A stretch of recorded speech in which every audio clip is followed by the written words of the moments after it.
नमस्कार दोस्तों, हर संडे की तरह आज भी आपके साथ जुड़ा हूँ। मैं ये मानता हूँ कि आपका क्लोजिंग अच्छा हुआ होगा, आपके बैंक के रिजल्ट्स काफ़ी अच्छे आए होंगे। क्लोजिंग के इस काम में मैं कुछ वीडियो नहीं बना पाया हूँ, लेकिन मेरे पास मैंने बीच में फरवरी के लास्ट वीक में नासिक अर्बन कोऑपरेटिव बैंक्स के एक फंक्शन में मैंने एक स्पीच दिया था। काफ़ी लंबा स्पीच है, लेकिन उसमें अब अर्बन कोऑपरेटिव बैंकिंग को जो परेशानियां आ रही है, कुछ इंटरप्रिटेशन के बारे में कुछ तकलीफ़ें चल रही हैं, वो सब सब्जेक्ट्स मैंने कवर किए हैं। हालांकि बात यह है कि ये वीडियो इंग्लिश और मराठी में है, ज़्यादातर मराठी में है, लेकिन आप अगर सुनते हैं तो समझ भी सकते हैं। ये स्पीच जो है कम से कम 40-45 बैंकों के सीईओ वहाँ उपस्थित थे। उनके सामने मैंने जो कठिनाइयाँ चल रही हैं उसके बारे में मुझे क्या लगता है, इस तरह का मैंने वहाँ पे स्पीच दिया था। वो आपके लिए मैं आज पेश कर रहा हूँ। अगले संडे भी ऐसा ही एक स्पीच पेश करूँगा, क्योंकि 2 हफ्ते से मैं कुछ वीडियो नहीं बना पाया हूँ। लेकिन मुझे हर संडे की तरह आपको कुछ न कुछ देने की इच्छा होती है। इस बार फ़र्क इतना ही है कि ये स्पीच मराठी में है। सुनो, अच्छा लगता है तो शेयर करो, सब्सक्राइब करो चैनल को। Thank you for watching. नमस्कार। नाशिक जिल्हा नागरी सहकारी बँक असोसिएशन आणि सानप साहेब आणि प्रसाद पाटील या दोघांच्या आग्रहास्तव मी खरं तर तुमच्याशी भेटण्याचं ठरवलं. आणि याचं मुख्य कारण असं की माझं नाशिकमधला सहवास हा ज्यावेळेला मी पब्लिक सेक्टर बँकेमध्ये होतो त्यावेळेला 4 वर्ष मी नाशिकमध्ये होतो. आणि 4 वर्ष नाशिक म्हणजे नाशिकमध्ये एखाद वर्ष असेल, पण लासलगाव, रानवड, वडांगळी अशा ठिकाणी 88-89 ऑलमोस्ट 30-32 वर्षापूर्वी होतो. आणि नाशिकला बँक ऑफ महाराष्ट्राचं रिजनल ऑफिस आहे, तिथे ऑलमोस्ट 8-1 महिने होतो. तेव्हा नाशिकबद्दल जास्त प्रेम आहे. आणि माझ्या बँकेच्या नाशिकमधल्या दोन्ही ब्रांचेस चांगल्या पद्धतीने व्यवसाय करतात. नाशिककरांनी उत्स्फूर्त प्रतिसाद त्याला दिला आहे. आणि अशोक भाबड यांना ऑलमोस्ट 20-25 वर्ष ओळखतो. म्हणजे त्यांच्या आणि माझ्या वयामध्ये जवळपास 15 ते 20 वर्षाचं अंतर आहे. त्यामुळे how he has grown I have seen him. आज किंबहुना जो मला विषय दिला आहे, BIR ॲक्टमधले लेटेस्ट तरतुदी आणि रिझर्व्ह बँकेचे लेटेस्ट सर्क्युलर्स, हा जो विषय आहे हा विषय खरं तर दिवसभर बोलण्याचा आहे. आणि त्यामुळे मी मनाशी असं ठरवलं की एक अर्धा तास बोलेन दोन्ही विषयांवरती. एक अर्धा तास मला काय सांगायचं ते मी सांगेन, आणि मग अर्धा-पाऊण तास जे तुमचे प्रश्न असतील यथाशक्ती यथाज्ञानाने मी त्याला उत्तर द्यायचा प्रयत्न करेन. फक्त 2-3 गोष्टी सांगतो ज्याचा तुम्हाला ॲडव्हान्टेज म्हणून मिळतो. असं आहे की एक्सपर्ट कमिटी आपल्याकडे जी झाली होती त्याच्यावरती मी 7 रिकमेंडेशन्स दिले होते. ते 7ही ॲक्सेप्ट केले गेले. आणि नॅफकमच्या माध्यमातून BIR ॲक्ट इम्प्लिमेंट कसा करायला पाहिजे त्या संदर्भात पण रिप्रेझेंटेशन दिले आहेत. ॲज अ कोऑपरेटिव्ह बँकर आपल्याला banking regulation act section 56 as applicable to cooperative societies एवढाच विषय माहिती आहे. आणि ज्यावेळेला सप्टेंबर 20ला ती अमेंडमेंट पास झाली तेव्हा खरं तर चित्र असं झालं की आता अख्खा BIR ॲक्ट आपल्याला माहिती पाहिजे. कारण 56मध्ये प्रोटेक्शन सगळे त्यांनी काढून टाकले. तुम्ही आज जर का BIR ॲक्ट नवीन पुस्तक विकत घेतलं की ज्याच्यामध्ये ह्या नवीन आलेल्या अमेंडमेंट इन्कॉर्पोरेट केल्या आहेत अशा प्रकारचं पुस्तक जर का आपण विकत घेतलं तर तुम्हाला अर्थ नाही लागत. याचं कारणच आहे की ती जी अमेंडमेंट मूव्ह झाली त्या अमेंडमेंटनी भरपूर सेक्शन्स जी 56 मध्ये होती ती डिलीट केली. तर त्याचा उलटा अर्थ लावायला पाहिजे. डिलीट झाले म्हणजे अप्लाय झाले.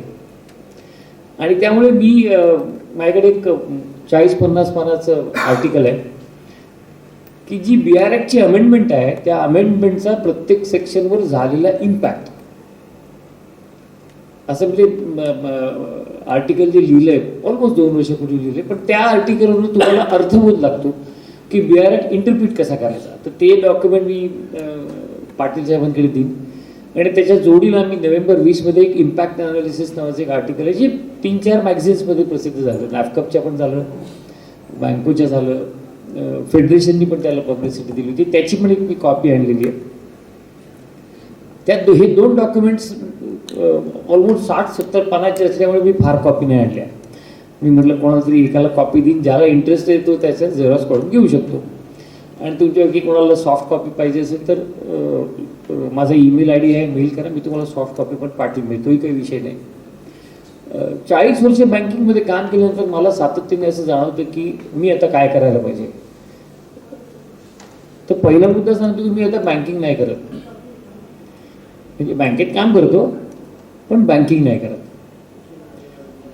आणि मी एक आव्हान स्वीकारलं ज्याला माझ्या बँकेने सपोर्ट केला. कुठलं आव्हान स्वीकारलं की देशभरामध्ये 1400 बँका आहेत, त्याच्यामध्ये जवळजवळ 300 बँका या C आणि D कॅटेगरीमध्ये.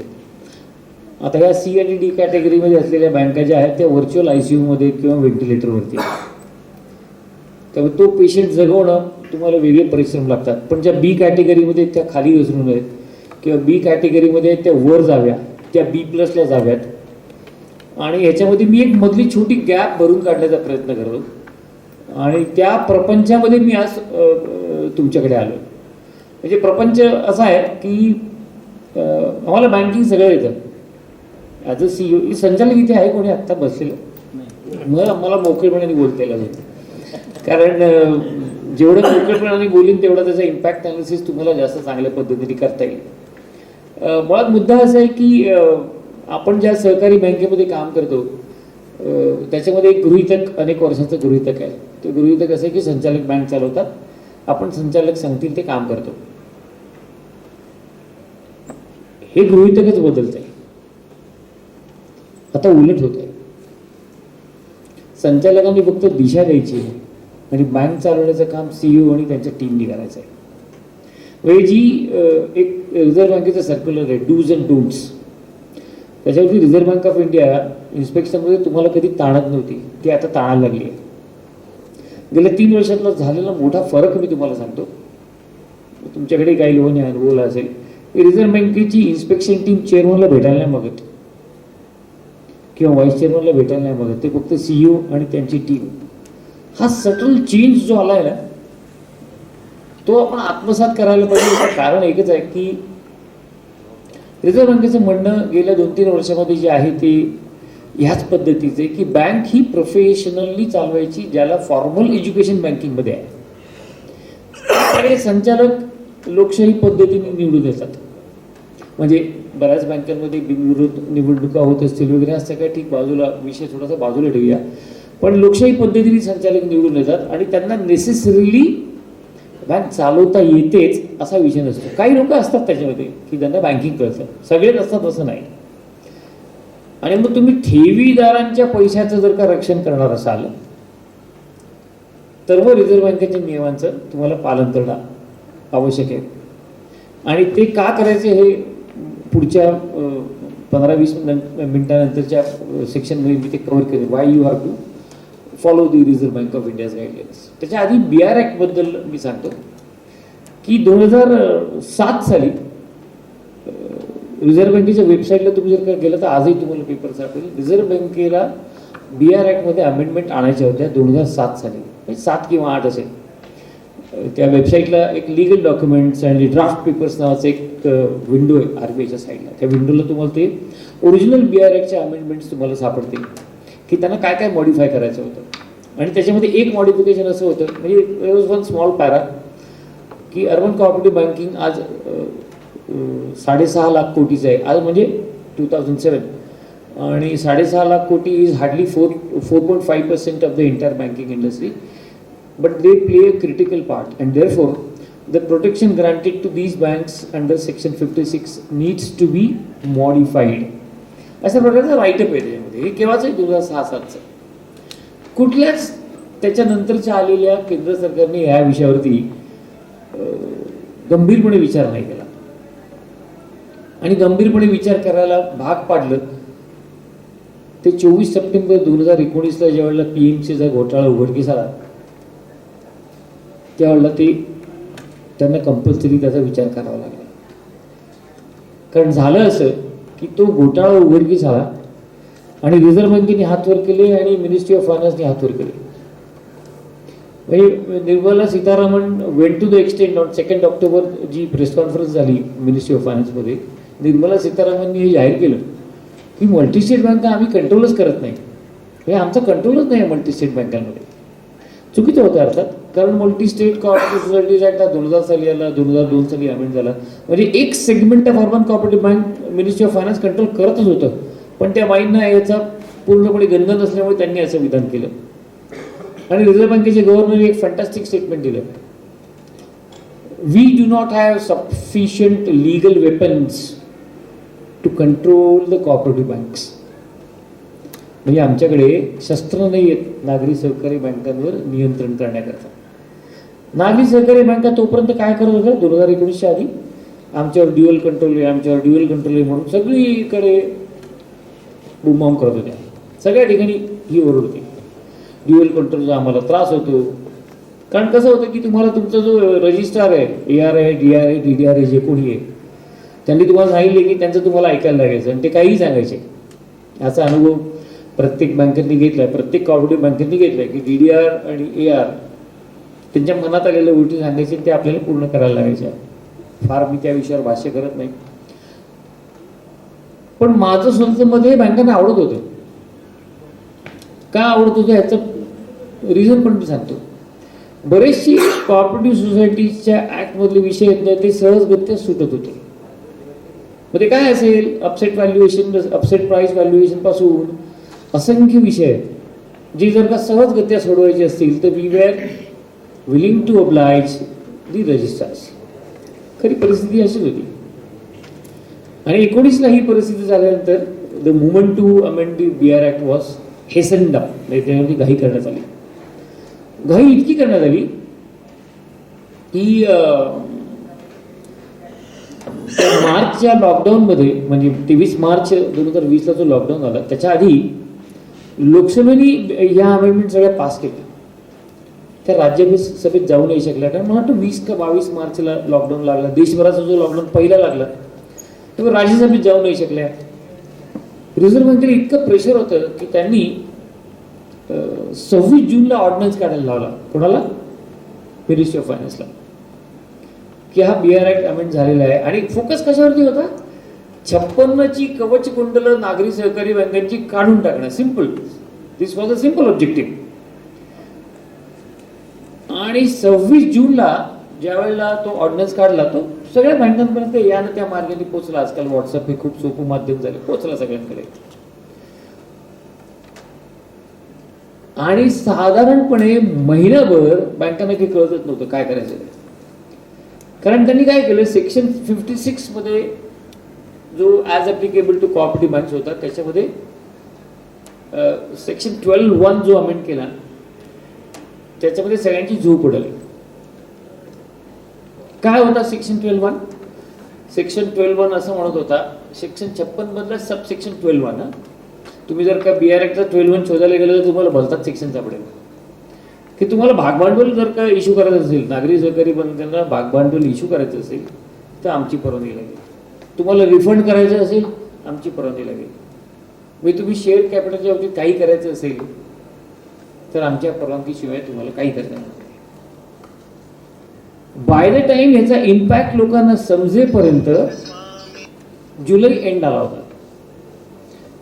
आणि गंमत अशी होती की ज्या लोकांना ऑर्डिनन्सेस कळत होते, ज्या लिगल ल्युमिनरीज बँकिंगमध्ये काम करत होते त्यांना जे कळत होते, 26 जूनच्या ऑर्डिनन्समध्ये त्याने एक कॅबिट टाकला होता. तो कॅबिट असा होता की या BR ॲक्ट मधल्या ज्या तरतुदी आहेत ज्या दिवशी सेंट्रल गव्हर्नमेंट नोटिफाय करेल तिथून पुढे अप्लाय होतील. सो फार so good. So overall industry was under the impression की हे जोपर्यंत अजून एक नोटिफिकेशन येत नाही तोपर्यंत या लागूच होणार नाही. बघा, हे मिनिस्ट्री ऑफ फायनान्स 26 जूनचं नोटिफिकेशन, आणि आपण सगळे शांत बसलो कारण त्याच्यावरती एक सब क्लॉज होता की these provisions are required to be notified by way of a separate notification. आपण नोटिफिकेशन ट्रॅक किंवा ट्रेस कुठल्या करणार? Ministry of फायनान्सच्या. 29 जूनला लॉ मिनिस्ट्रीनी या प्रोव्हिजन्स नोटिफाय केल्या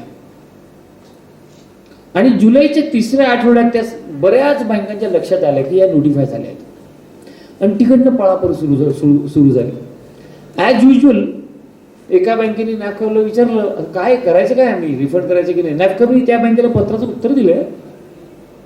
म्हणजे आपल्या ज्या संघटना आहेत त्यांनी किती जागरूक असायला पाहिजे त्याचं हे ज्वलंत उदाहरण आहे. त्यांनी त्या बँकेला पत्र दिलं, तुम्ही शेअर रिफंड करू नका, तुम्ही शेअर इश्यू करू नका, तुम्ही त्या शेअरमध्ये जे काय ट्रान्सफर वगैरे काय असेल काहीही करू नका. एकाच बँकेला पत्र दिलं. नॅफकॉला खरं तर शक्य होतं की सगळ्या स्टेट लेवलच्या फेडरेशनला सांगणं की नागरी बँकांना तुम्ही सावध व्हा, कारण BR ॲक्ट ज्यावेळेला नोटिफाय झालं त्याच्यानंतर मी कुठलंही कृत्य केलं तर ते बेकायदेशीर ठरतं, व्हायोलेशन ठरतं. ह्याच्यावरती ज्यावेळेला साधारणपणे सप्टेंबरमध्ये ग्रुप ऑफ CGM बरोबर 5-6 CGM होते, त्याच्यावरती आम्ही हा विषय लावून धरला होता. आता बघा, रिझर्व्ह बँक पण कसं विड्या काही काही काम करते ते, त्यातलं हे एक गमतीदार उदाहरण आहे. साधारणपणे ऑक्टोबरच्या महिन्यामध्ये, मला तारीख एक्झॅक्ट लक्षात नाही आहे, पण MROमध्ये काम करत असलेले किंवा ज्या बँका MROच्या अंडर येतात त्यानं एक सर्क्युलर काढलं, इंटरिम रिलीफ. आणि त्या इंटरिम रिलीफच्या सर्क्युलरमध्ये तुम्ही ते काढून बघा, रिझर्व्ह बँकेच्या कदाचित वेबसाईटवरती तुम्हाला ते सापडेल. ऑक्टोबर महिन्याचा सर्क्युलर आहे, simple, for branches under MRO only. म्हणजे अहमदाबादमधल्या ब्रांचेसला नाही, नागपूरमधल्या ब्रांचेसला नाही, कारण नागपूरमध्ये डिफरंट रिजनल ऑफिस. त्या सर्क्युलरमध्ये त्यांनी असं म्हटलं की तुम्हाला शेअर लिंकिंग करता जर का शेअर द्यायचे असेल तर द्या. बघा, शेअर लिंकिंग करताच फक्त शेअर तुम्हाला देता येते. लोन बंद झालं असेल, रिफंड द्यायचं असेल द्या.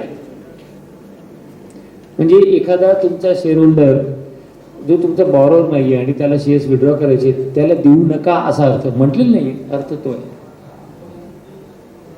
आता हे जर का बारीक तुम्ही जर का नीट बघितलं तर इथे रिझर्व्ह बँकेचं गोंधळाचं वातावरण आज देखील संपलेलं नाही. BR ॲक्ट लागू कसा करायचा याच्यावरती अजून एक बैठकात चालू आहे, इन्क्लुडिंग नॅफकॉ. म्हणजे तुम्ही ज्या लोकांनी एक्सपर्ट कमिटीचा रिपोर्ट बघितला असेल त्याच्यावर तुमचं लक्षात येईल की ज्योतिंद्रभाई मेहतांनी डिसेंट नोट दिली.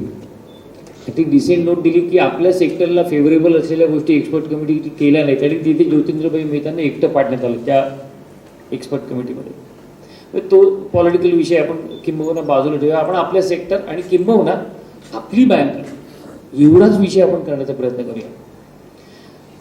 आता त्यामुळे झालं असं की तुम्हाला शेअर जनरल पब्लिकला देणं, जी तुमच्या कॉर्पोरेटिव्ह प्रिन्सिपलमध्ये प्रोव्हिजन आहे की तुमची मेंबरशिप ओपन टू पब्लिक आहे. कोणी म्हणाला मला तुमच्या बँकेचं मेंबर व्हायचं, you cannot deny because that is a legal provision. आता गोष्टी अशी झाली की एखादा माणूस आला तर त्याला तुम्ही मेंबरशिप देणार का? लिगली उत्तर आहे नाही, you cannot, because you are controlled and regulated by reserve bank of India. आणि BR ॲक्टमधल्या अमेंडमेंट ज्या आल्या त्याच्यामध्ये एक फॅन्टॅस्टिक प्रोव्हिजन आली आणि त्यांनी ड्युअल कंट्रोल संपवला. तुमच्या मनात कुठलं कन्फ्युजन असेल ते पहिले काढा. बारिंग इलेक्शन रिलेटेड मॅटर्स, कुठल्याही बाबतीमध्ये राज्य सरकार, स्टेट गव्हर्नमेंट तुम्हाला डायरेक्शन देऊ शकत नाही. ही तरतूद कुठली आहे? ही तरतूद असं म्हणते की या BR ॲक्टमधल्या ज्या तरतुदी आहेत त्या सुपरसीड करतात अन्य कुठल्याही कायद्यामध्ये, म्हणजे राज्य सहकारी कायदा असो किंवा मल्टी स्टेट कायदा असो, कुठलाही कायदा असो. सोपं झालं. इनफॅक्ट मला राज्य सहकारी कायदा माझ्या संचालकांच्या इलेक्शनच्या वेळेलाच बघायचा आहे, का तर माझ्या राज्यामध्ये there is a separate election commission for the cooperative banks, तेवढाच फक्त सेक्शन बघायचं आहे. मल्टी स्टेट सोसायटी जर का असेल तर तुम्हाला सेक्शन 49 जो आहे आपला 49 वेगळा आहे, म्हणजे राज्य सहकारामधला 49 हा रिकव्हरी राईट ऑफ आणि रूल 49 त्या संदर्भातला आहे. मल्टी स्टेटमध्ये 49च्या संदर्भात इलेक्शनच्या संदर्भात जे रूल्स आहेत ते त्याच्यामध्ये आहेत. तेवढं एकच सेक्शन तुम्हाला राज्य सहकारचा फॉलो करायचा आहे. तर याच्यामध्ये कॉन्ट्रोवर्सी खूप आहे, खूप चालू आहे. त्या कॉन्ट्रोवर्सीबद्दल पण मी भाष्य करीन. मला इनफॅक्ट फेडरेशन माझ्या मागे लावलं होतं, महाराष्ट्र फेडरेशन माझ्या मागे लावलं होतं त्यावेळेला. एकच म्हटलं होतं की तुम्हाला ह्या BR ॲक्टच्या अमेंडमेंट चॅलेंज जर का करायचे असतील तर तुम्हाला कॉन्स्टिट्युशनल डेफिशियन्सी आयडेंटिफाय करायला पाहिजे. कारण both the parliaments have pass this act. When both the parliaments have pass this act तुम्हाला कॉन्स्टिट्युशनल व्हायोलेशन कुठे दिसतंय का ते काढायला पाहिजे. त्यांनी एक मुद्दा काढला होता, उत्तम मुद्दा काढला होता, त्यामुळे की सहकार हा राज्याचा विषय आहे. सरकारी कमिशन 75चं जे होतं त्याच्यामध्ये देशभरामध्ये विषयांची विभागणी होती. कुठल्या विषयांचे कायदे केंद्राने करायचे, कुठल्या विषयांचे कायदे राज्यांनी करायचे हे ठरलं होतं. त्याच्यामध्ये सहकार हा विषय हा राज्यांचा आहे, केंद्र त्याच्यामध्ये कायदाच करू शकत नाही. Was is argument. तर मी त्यांना असं म्हटलं की ह्याच्यामध्ये आपल्याला ज्युरिस्प्रुडन्स तपासून घ्यायला पाहिजे. मग नंतर त्याच्यावर अभ्यास केला होते, लक्षात असं आलं सहकार हा राज्याचा विषय बरोबर आहे, पण सहकारामध्ये 54 प्रकारच्या संस्था येतात किंवा 54 प्रकारचे व्यवसाय येतात. बँकिंग, सहकारी बँकिंग हा कॉन्करंट सब्जेक्ट आहे. त्याच्यामध्ये राज्य सरकार मार्गदर्शक तत्व देऊ शकतं, केंद्र सरकार देऊ शकतं, परंतु राज्य सरकार केवळ इलेक्शन आणि संचालकांच्या निवडणुकीपुरतं मार्गदर्शन देऊ शकतं. 2 इस्टॅब्लिश लॉज आहेत, 2 इस्टॅब्लिश सुप्रीम कोर्टाचे जजमेंट्स आहेत जुन्या केसेसमध्ये. आणि म्हणून तुम्ही जर का पेपरमध्ये वाचलं असेल की आम्ही सुप्रीम कोर्टात जाऊ, आम्ही हायकोर्टात जाऊ, ते मॅटर फिजल आउट का झालं? ते मॅटर पुढे गेलं नाही ना, कोणीच गेलं नाही कोर्टामध्ये, कारण ते कोर्टात टिकणार नाही हे लक्षात आलं होतं. ह्याचा अर्थ असा की ओव्हरऑल BR ॲक्टमध्ये ज्या काही अमेंडमेंट झाल्या त्या सुपिरियर आहेत. Point number 1. Point number 2 is you have to follow BR act. आता ह्याचा कॉरनरी म्हणून मी तुम्हाला एक तुमच्याकडे एक मुद्दा ठेवतो. करायचं का? हा तुमचा इंडिव्हिज्युअल बँकेचा निर्णय असणार आहे.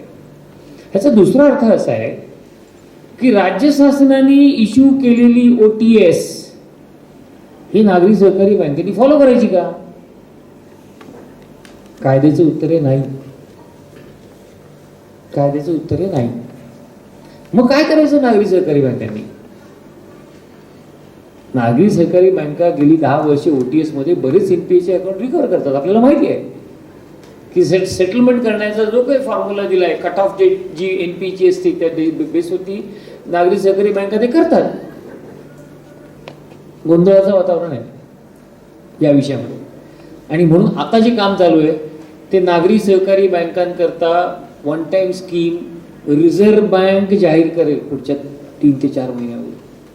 आता त्याला 3 ते 4 महिने लागतात का 3 ते 4 वर्ष लागतात, हाच फक्त कळीचा मुद्दा आहे. पण ही फ्लुइड सिच्युएशन असल्यामुळे तुमच्या बँकेने समजा राज्य शासनाने इश्यू केलेल्या OTS मध्ये काही सेटलमेंट केली, तुमच्यावरती कोणी दावा ठोकणार नाही आणि रिझर्व्ह बँक तुम्हाला काही बोलणार नाही, कारण या संदर्भात मार्गदर्शक तत्व देण्याची जबाबदारी रिझर्व्ह बँकेची आहे. त्यांनी दिली नाही, तुम्हाला तो डिफेन्स आहे. आणि रिझर्व्ह बँकेचे जे OTS येईल ना ते तुम्हाला तसूभरही इकडे तिकडे हलू नाही देणार. म्हणजे मला त्याच्यावर फारसं भाष्य करायचं नाही, कारण तो आपला विषय नाही आहे. पण OTS मध्ये आपण काय करतो, स्क्वीजिंग करतो बरोबरला, चल बाबा तू बुद्धलता आण, पुढे बघू काय करायचं ते. कारण आपल्याला राज्य सहकारी बँकांना रिस्ट्रिक्शन्स आहेत 49 मध्ये. तुमच्याकडे कशा पद्धतीने करायचं, तुमच्याकडे बिल्डर कशा पद्धतीने पाहिजे, तुमचं ऑडिट रेटिंग कसं पाहिजे वगैरे वगैरे, ते सगळ्या प्रोव्हिजन्स तपशिलात गेले तर आपल्याला त्याच्यावरती खूप वेगळी चर्चा करते, पण तो फोकस नाही आहे. त्यामुळे BR ॲक्टच्या बाबतीमध्ये ज्या ज्या अमेंडमेंट झालेल्या आहेत त्या सगळ्या अमेंडमेंट्स तुम्हाला लागू आहेत. आणि कायद्यामध्ये एक तरतूद आहे, त्याला म्हणतात civil procedure code. Civil procedure कोडमध्ये एक एस्टॅब्लिश्ड प्रिन्सिपल आहे, ज्याच्यावरती तुम्ही जर का BR ॲक्टचं फॉलोइंग नाही केलं किंवा त्याचं इम्प्लिमेंटेशन नाही केलं तर ignorance of law is not an excuse, अशी CPCची तरतूद आहे. तुम्ही जर का बँक चालवता तर तुम्हाला 140 कायदे माहिती पाहिजे. आता माहिती पाहिजे म्हणजे तोंडपाठ नको आहे. सांगण्याचा मुद्दा असा की BR ॲक्टमध्ये ज्या क्रिटिकल प्रोव्हिजन्स आल्या आहेत त्याच्यामध्ये पहिला मुद्दा मी तुम्हाला सांगितला तो शेअर कॅपिटल संदर्भात. त्याच्यामध्ये आत्ताच जर का तुम्ही ट्रेंड्स इन अनालिसिस डिसेंबर 21 जर का ट्रेंड इन अनालिसिस रिपोर्ट वाचला तर पहिल्यांदा रिझर्व्ह बँकेने एक ऍडमिटन्स दिलंय. काय ऍडमिटन्स दिलंय?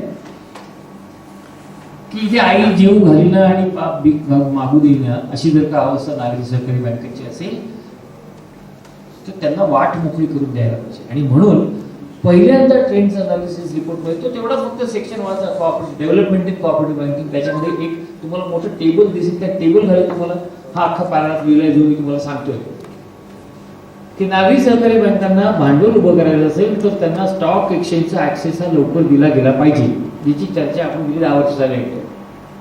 आणि खरं तर स्टॉक एक्सचेंजमध्ये ऍक्सेस देणं हा जो काही विषय आहे, हा विषय नितीन गडकरी जी गेली 7-8 वर्ष मांडतायत, त्यांची जी एक संकल्पना आहे की for SMEs there should be a separate stock exchange. आणि त्या SMEच्या स्टॉक एक्सचेंजमध्ये कदाचित अर्बन कोऑपरेटिव्ह बँकांना त्यांचे शेअर्स लिस्ट करता येतील. हे थिअरॉटिकली ऐकायला खूप छान वाटतं. याचं कारण मी तुम्हाला सांगतो. आपण ज्या पद्धतीमध्ये गेली 3-4 दशकं आपली बँक चालवतो आहोत, तर आपल्याला आत्मपरीक्षण करण्याची खूप गरज होणार. याचं कारण असं आहे की तुम्ही एकदा स्टॉक एक्सचेंजला लिस्टिंगला गेलात तर तुम्हाला दर 3 महिन्यांनी तुमचे आर्थिक रिझल्ट जाहीर करावे लागणार आहेत पब्लिक करता. तुम्हाला दर 3 महिन्यांनी NPA प्रोव्हिजन्स करावे लागणार आहेत. तुम्ही तुमच्या बँकेचं अनालिसिस करा, तुमच्या असं लक्षात येईल की जानेवारीमध्ये आमचे NPA ग्रॉस 5%, नेट 2% वगैरे असतात. जून, सप्टेंबर, डिसेंबर आमचे ग्रॉस 10-11% असतात आणि नेट 7-8% असतात. की 4 क्वार्टरचे तुमचे NPA द्या आम्हाला, आणि मग तो डिसेंबरमध्ये असलेला जो NPA असतो तो मार्चमध्ये PA कसा झाला तेवढंच सांगा, बाकी काही बोलूच नका. सिम्पल. ह्या ट्रिक्स त्यांना कळतात तर आपल्याला का नाही कळतात? आपल्याला कळलंच पाहिजे असं माझं म्हणणं आहे. म्हणजे आज CEO म्हणून जी जबाबदारी वाढताना मला दिसते ती ह्या ठिकाणी मोठ्या प्रमाणात वाढताना दिसते. VR ऍक्टमध्ये अजून एक महत्वाचा विषय आलाय ज्याच्याबद्दल मला सांगणं आवश्यक आहे. तो असा आहे की तुमच्याकडे ऑडिटरची जी काही अपॉइंटमेंट बोर्ड करायचं, AGM करायचं, ते बंद झालंय. तुम्हाला रिझर्व्ह बँकेच्या परवानगीशिवाय तुमची AGM अपॉइंटमेंट करूच शकणार नाही. म्हणजे कुठल्याही ऑडिटरला अपॉइंट करायचं असेल तर RBIची प्रायर अप्रुव्हल पाहिजे आणि त्याच्याकरता स्वतंत्र गाईडलाईन्स आहेत. तुम्ही तुमच्या आवडीच्या ओळखीच्या फर्म घेऊन स्टॅच्युटरी ऑडिट पूर्ण करणार, त्या ऑडिटरला पण धंदा पाहिजे, तो तुम्हाला नाराज नाही करणार, मग तुम्ही पाहिजे त्या आकड्यावरती तो सह्या करणार. हे जे काही चित्र झालेलं आहे, मी ज्यावेळेला तुम्ही म्हणतो ना तेव्हा एक लक्षात घ्या, मी पण त्याच्यात आहे. म्हणजे तुम्ही आणि मी काही वेगळे नाही होत. म्हणजे जे मी अनुभवले तेच मी तुमच्यावर शेअर करतोय की नॉर्मली त्याच्यामुळं फ्रेंडली ऑडिटर हा संकल्पना तुमची जाताना दिसते.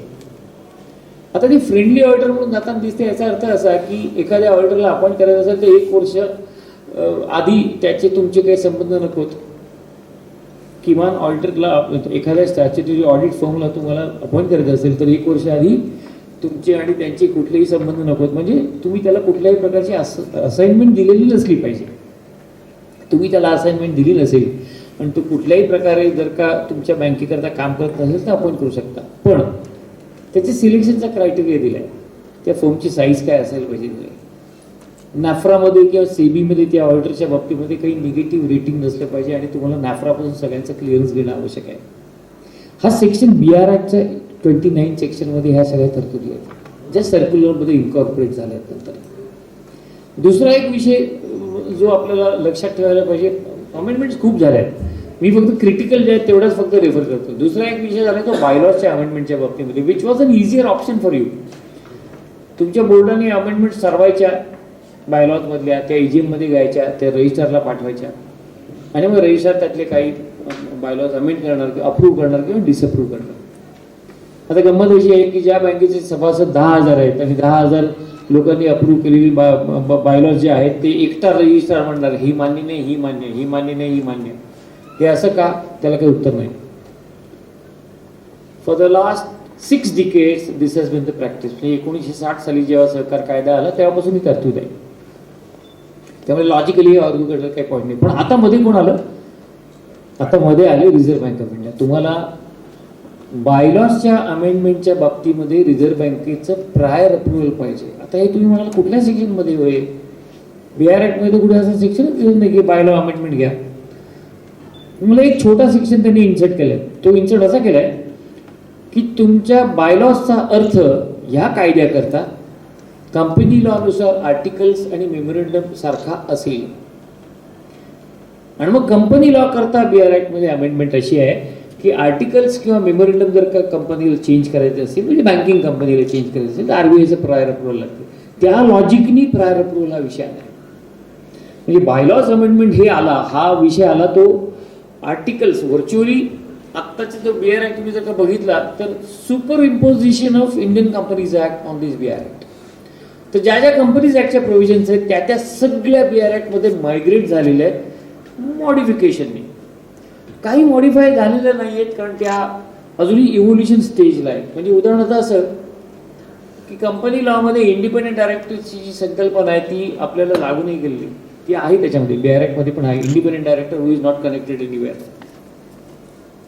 आणि ती मॅप करण्याकरता 2018 साली रिझर्व्ह बँकेने हट्टाला पेटून BOM नावाची एक संकल्पना आणली, बोर्ड ऑफ मॅनेजमेंट.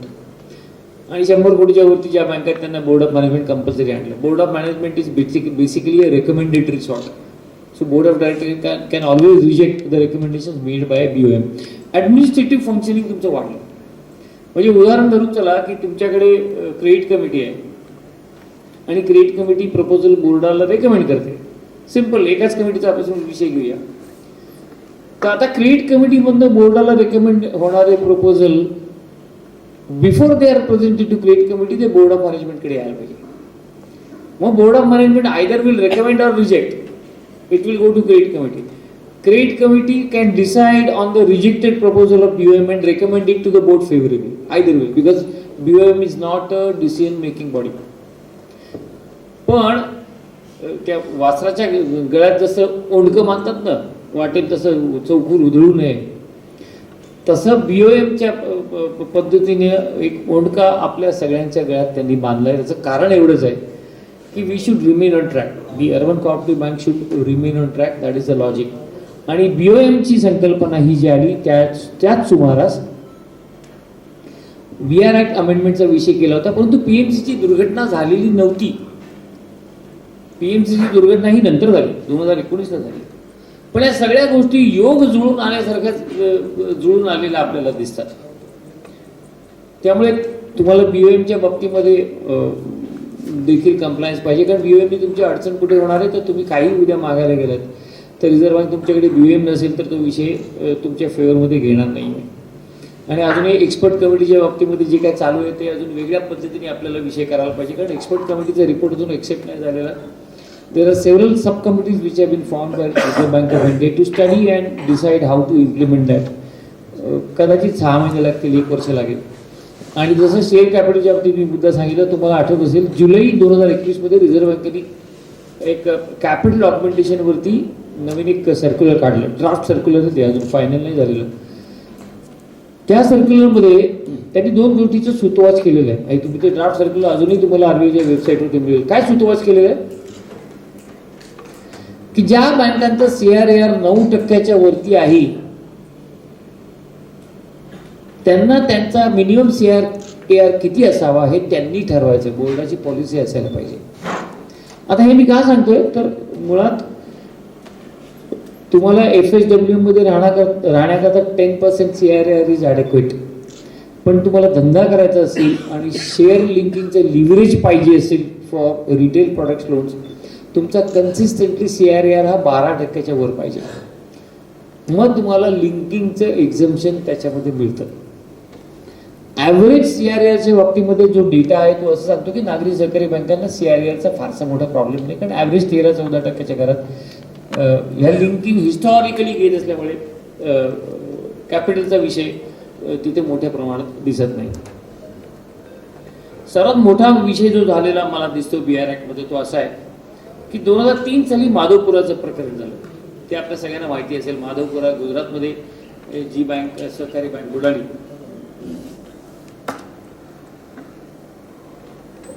त्या बँकेचा फॉलोआउट म्हणून 2003 मध्ये एक सर्क्युलर आलं की सर्व बँकांवरती 2 तज्ज्ञ संचालक हवेत. त्यात त्यांनी क्वालिफिकेशन दिले कोण तज्ज्ञ होऊ शकतं वगैरे वगैरे. आणि there was a perforce statement he legal amendment नाही आहे, कोऑपरेटिव्ह लॉमध्ये नाही आहे, परंतु perforce amendment was enforced on the cooperative banks की तुमच्या बायलॉमध्ये हे तुम्ही तज्ज्ञ संचालकाची तरतूद आणा. सगळ्या बँकेने आणली, ऑलमोस्ट एव्हरी बँक.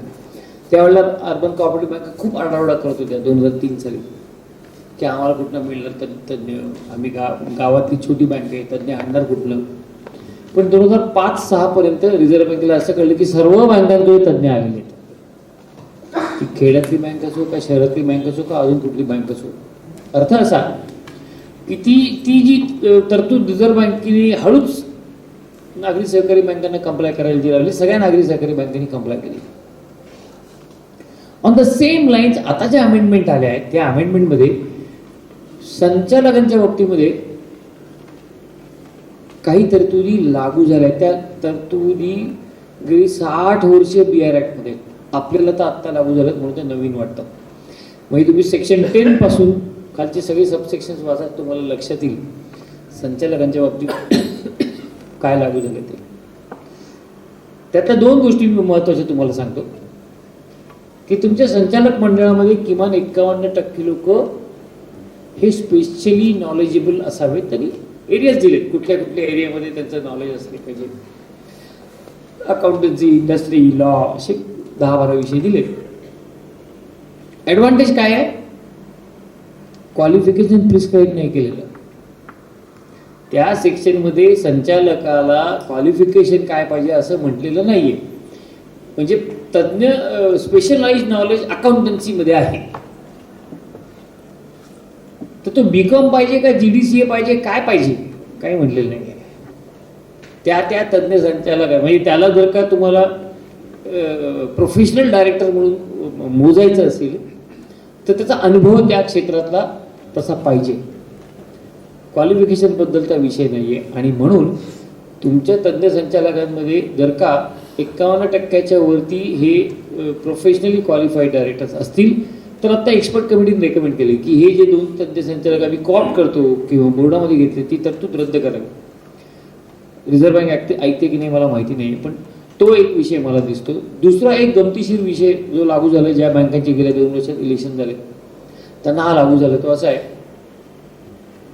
तुम्हाला चेअरमनची अपॉइंटमेंट करायची आहे, परवानगी घ्या. मी त्या फुल टाईम, होल टाईम आणि या विषयातच जात नाही. तुम्हाला चेअरमन अपॉइंट करायचं आहे बँकेमध्ये, RBIची परवानगी मस्त. आता आपल्याकडे होतं कसं की इलेक्शन झाल्यानंतर तो रिटर्निंग ऑफिसर जो आहे तो लगेचच चेअरमन आणि व्हाईस चेअरमनचं इलेक्शन घेतो आणि त्याची ड्युटी करून तो मोकळा होतो. मी माझ्या बँकेचा किस्सा सांगतो. माझ्या बँकेमध्ये आत्ता गेल्या फेब्रुवारीमध्ये 2021ला इलेक्शन झालं, निवडून आलं संचालक मंडळ. दुसऱ्याच दिवशी चेअरमन व्हाईस चेअरमनचं इलेक्शन झालं. 21ची गोष्ट आहे, म्हणजे BR ॲक्ट आल्यानंतरची.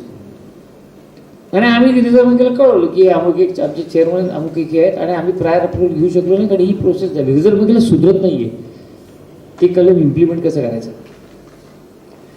कारण डेमोक्रेटिकली इलेक्टेड इन्स्टिट्यूशन्स ज्या आहेत त्या इन्स्टिट्यूशन्समध्ये इलेक्शन जर का तुमचा राज्य सहकारी कायदा किंवा मल्टीस्टेट कायदा घेणार असेल तर prior approval of chairman's appointment how it will be implemented nobody knows. मला राहून राहून सारखं एक असं वाटतं की त्याच्यामध्ये काहीतरी 11 किंवा 12 नंबरचं सेक्शन आहे BR ॲक्टमध्ये, त्याच्यामध्ये असं म्हणलेलं आहे की रिझर्व्ह बँक तुमचं इलेक्शन घेऊ शकते. I will not be surprised if tomorrow Reserve Bank says that we will conduct your elections. Reserve बँकेकडे मशिनरी नाही आहे वगैरे सोडून द्या, पण त्यांना कायद्याने आता ती शक्ती आली आहे. कायद्याने काय काय शक्ती आली आहे, ते चेअरमनला काढू शकतात, CEOला काढू शकतात, कुठल्याही अधिकाऱ्याला काढू शकतात, कर्मचाऱ्याला नाही. अधिकारी का तर इंडस्ट्रियल डिस्प्यूट्स ॲक्टचं प्रोटेक्शन नसलेल्या माणसालाच ते काढू शकतात. ज्या माणसांना म्हणजे जी बार्गेनेबल कम्युनिटी आहे, म्हणजे जी पगार वाढवण्याकरता मॅनेजमेंटची चर्चा करणारी संघटना प्रत्येक बँकेमध्ये असते. अगदी 10 कर्मचारी असेल तरी ते एकत्रित असतात, त्यांना नाही काढू शकत रिझर्व्ह बँक. पण officer and about they can do it by of course by giving reasons, by giving show cause. ती प्रोसेस आहे. गंमत अशी आहे की हे करायला रिझर्व्ह बँकेकडे माणसं कुठे आहेत, तुम्ही करनेवाले कैसे हो. 1200 बँक आहे, how you will do it. तर त्याचं म्हणणं होतं की मला किमान 1500 ऑफिसर्स पाहिजे. आणि ते 1500 ऑफिसर्स किमान 5 वर्ष मला ट्रेन करावे लागतील. त्याच्यानंतर माझं BR ॲक्ट इम्प्लिमेंटेशन होईल. म्हणजे रिझर्व्ह बँक इम्प्लिमेंट केव्हा करेल तेव्हा. आता 1500 ऑफिसर्सच्या ऐवजी आत्ता रिक्रुटमेंट रिझर्व्ह बँक करते, त्याच्यामध्ये फक्त 200 पदं सांगितली. आता चालू आहे जाहिरात. म्हणजे गमत बघा, रिझर्व्ह बँकेकडे दिव्याखाली अंधारच आहे या सगळ्या विषयामध्ये. आणि जोपर्यंत दिव्याखाली अंधार आहे तोपर्यंत ते जे सांगतील ते ऐकणं, ते कायदेशीर आहे किंवा नाही हा मुद्दा निराळा. अजून दुसरी एक तरतूद जी रेग्युलेशनमध्ये आली होती अशी आहे की तुम्हाला रिझर्व्ह बँकेशिवाय दुसरं कोणीही मार्गदर्शन करू शकत नाही. हे नीट समजून घ्या. मी विथ एक्झाम्पल सांगतो हे कशा पद्धतीने आहे. तुम्हाला राज्य शासन किंवा केंद्र शासन कुठल्याही प्रकारचा आदेश काढू शकत नाही, कारण ही पॉवर फक्त रिझर्व्ह बँक ऑफ इंडियाकडे सेक्शन 35 आणि सेक्शन 35A मध्ये आहे. आणि गमतीचं उदाहरण म्हणून मी तुम्हाला देतो की मध्ये कोविडमध्ये बघा मॉरिटोरियम लागला होता 6 महिन्याचा. मग त्या व्याजाचं म्हणजे व्याजावर लागलेल्या व्याजाचा रिफंडचा विषय तुम्हाला सगळ्यांना आठवत असेल. त्याची थोडी हिस्ट्री सांगतो. इथे नोटिफिकेशन सेंट्रल गव्हर्नमेंटनी काढलं, व्हर्च्युअल सर्क्युलर काढलं, सगळ्या बँकांना दिलं. ऑलमोस्ट 8 ते 10 दिवस एकाही पब्लिक सेक्टर बँकेने त्याच्यावरती काम नाही केलं. आणि मग ज्यावेळेला विचारलं अजून याच्यावर काम का नाही सुरू होते, तर IBAने स्टँड घेतला, we will not act on the basis of what government is,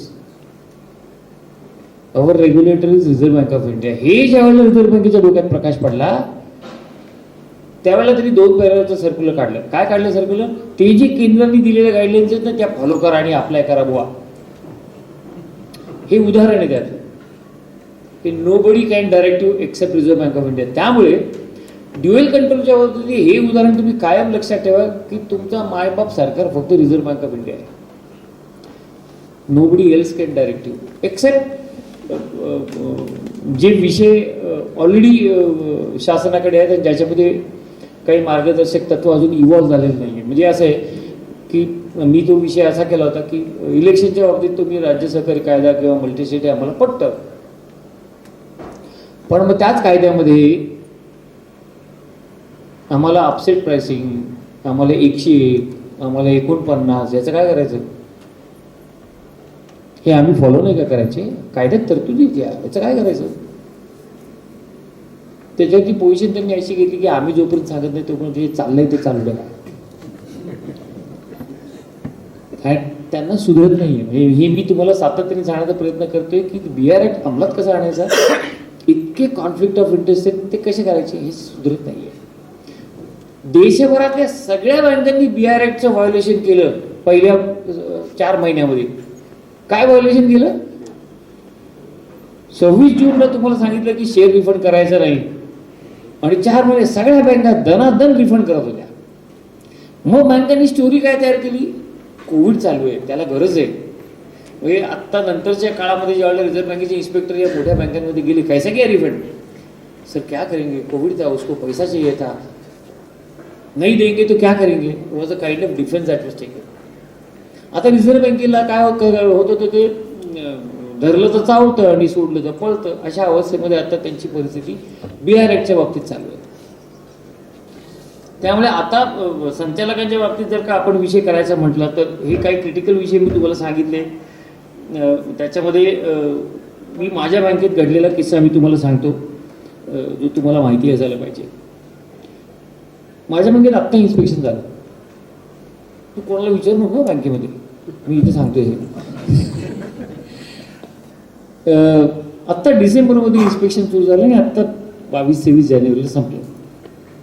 आमच्याकडे काही नाही मिळालं, कारण आम्ही रिझर्व्ह बँकेच्या नियमांचं पालन करतो ना. NPA डायव्हर्शन काही नाही, काही जंग पचडलं, काही नाही मिळालं. एक मुद्दा मिळाला. आमचं ज्या वेळेला गेल्या फेब्रुवारी 21ला इलेक्शन झालं, आम्ही ना 14 मार्च 21 किंवा 14 एप्रिल 21 असेल, महिनाभराने आम्ही एका चार्टर्ड अकाउंटंटला आमच्याकडे तज्ज्ञ म्हणून कॉप्ट केलं. नाव नाही सांगत मी, पण त्यांना कॉप्ट केलं आणि आत्ताच्या इन्स्पेक्शनमध्ये त्याच्यावरती क्रिटिकल ग्रिलिंग आम्हाला व्हायला लागलं. कारण हा जो आमचा कोऑपरेटिव्ह तज्ज्ञ होता, हा एका नॉन बँकिंग फायनान्स कंपनीमध्ये ट्रेजरी हेड होता. माणूस चांगला, ज्ञानी, सगळं सगळं छान हो. मग त्यांनी हळूच प्रश्न विचारला कि आपने जो बोर्ड में नोट लिखा था वो नोट हमें दो, इसको कॉप कैसे किया? कसली आली डोंगल्याची बोर्डात नोट? चेअरमन सांगतोय यांना कॉप करायचं, आपल्याला सगळ्यांनी ठरवलं घ्या, ओके कॉप. 2 ओळीचं रिझोल्युशन की अमुक XYZ यांना कॉप केलं. धावपळ नोट केली, बॅकडेटेड. मग ती जरा 1 वर्ष जुनी वाटण्याकरता त्याच्यावर बुटाबुटाची मागच्या बाजूने पाय ठसे उलटवले, खाली पडलेली. आता ती नोट केल्यानंतर त्याच्यामध्ये सगळ्यात तपशील आणला की हा गडी अशा अशा NBFC मध्ये, मोठ्या इंटरनॅशनल NBFC मध्ये काम करतो. They are into foreign education, lending वगैरे वगैरे. अगदी अभिमानाने फर्स्ट क्लास नोट, ओके. मग त्या SSMच्या टीम मधल्या एकाने आमच्या एका सीनियर ऑफिसरला, सीनियर एक्झिक्युटिव्ह सांगले, अरे ये तुम लोग ये वायोलेशन कर चुके हो. तो कैसे वायोलेशन करेंगे? डूज एंड डोंट्स का जो सर्क्युलर है वो देखो. त्या डूज अँड डोंट मध्येच्या सर्क्युलरमध्ये कुठलाही संचालक बँकेशी निगडीत असलेल्या पॅरलल संस्थेमध्ये किंवा व्यवसायामध्ये असूच शकत नाही. आता मी काही बँकांचे संचालक बघितले की जे बँकांमध्ये काम करतायत ना, मोठ्या industrial finance, IDBI industrial bank, 2 मोठ्या बँकांवरती 2 CE लोक त्याच बँकांमधले घेतले होते. मी तरी कॉप केला होता, त्यांनी रेग्युलर इलेक्शन प्रोसेस मध्ये घेतले. तर मला ते फीलर्स मग नंतर यायला लागले. काय CO to ACB होता ना, सर ये इन्फोर्समेंट डिपार्टमेंट को शॉर्ट नोट गया है, this is the violation we have. They are all happy. त्यांच्याकडे तर दिवाळी, ते आले की तुमच्याकडे काय व्हायोलेशन मिळते, तुम्हाला कुठे गोळ्या घालता येतात एवढंच बघतात ते. कारण ते त्यांचं परफॉर्मन्स अनालिसिस असतं ना. तुमने डायव्हर्शन नहीं निकाला मतलब क्या क्या किया फिर उधर 15 दिन जाके. So each inspection team comes विद एन ऑब्जेक्टिव. मैं तो इधर डायवर्शन निकालेगा, नहीं निकाला, नहीं निकल रहा है, तो ये मिल गया, तो दे वर ऑल सेलिब्रेटिंग. आम्ही 2 दिवसामध्ये त्या व्यक्तीचा राजीनामा घेतला आणि RBIला कळून टाकलं he has resign for his personal reasons. Objective काय होता? न रहेगा बास ना बजेगी बासुरी. हा जो अलर्टनेस तुम्ही आता दाखवायला पाहिजे विजार्ड Reserve bank of India, despite having contact I to do this. म्हणजे ते कुठे मला स्पेअर करणार नाही. याचं कारण सांगतो मी तुम्हाला. एन्फोर्समेंट डिपार्टमेंटमध्ये असलेली माणसं तुमच्या पुढ्यात कधीच येत नाहीत. आणि एकदा व्हायोलेशन तुमच्या इन्स्पेक्शन रिपोर्टमध्ये आयडेंटिफाय झालं की ते त्या चॅनलने रिपोर्ट होतं एन्फोर्समेंट डिपार्टमेंटला, तुम्हाला शोकॉज येते, तुम्हाला हिअरिंग दिल्याचा नाटक केलं जातं. मी नाटक हा शब्द जाणीवपूर्वक आणि पूर्ण कुठलेही दवा दारू नशा पाणी न करता सांगतोय.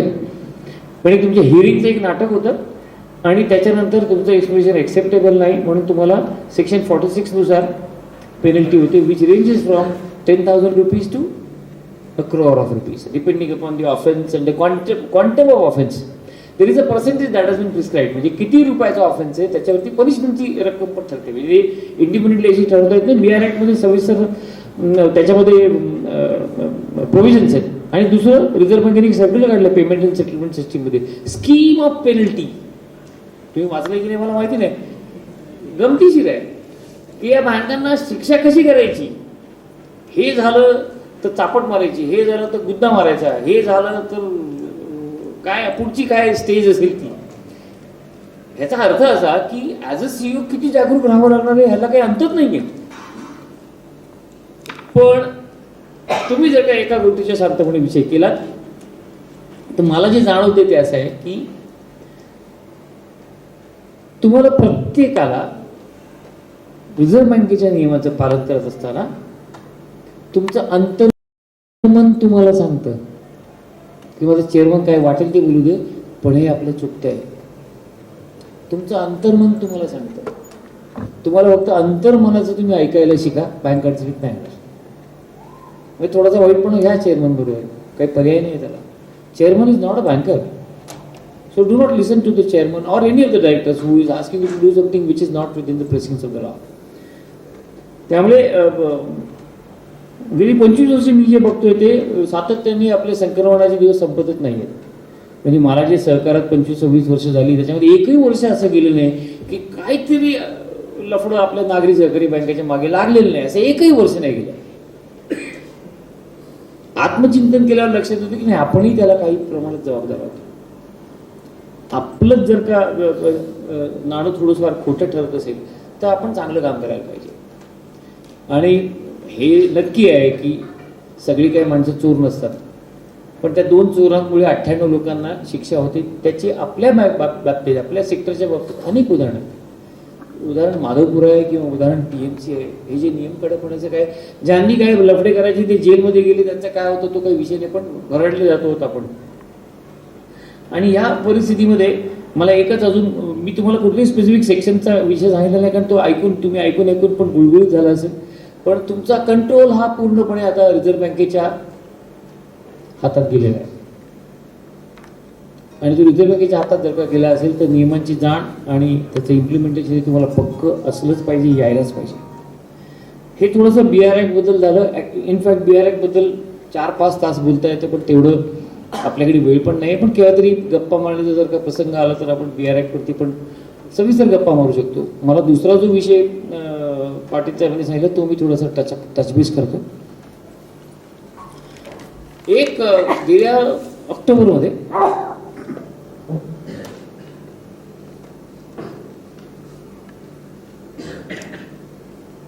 रिझर्व्ह बँकेने एक मास्टर सर्क्युलर काढलं which was a repeat of the earlier circulars. It was regarding IRAC norms.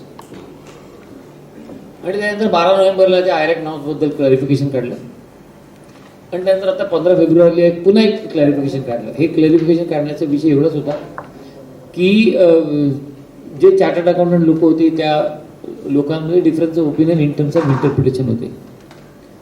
आणि त्या डिफरन्स ऑफ इंटरप्रिटेशनमुळे हे क्लॅरिफिकेशन झालं.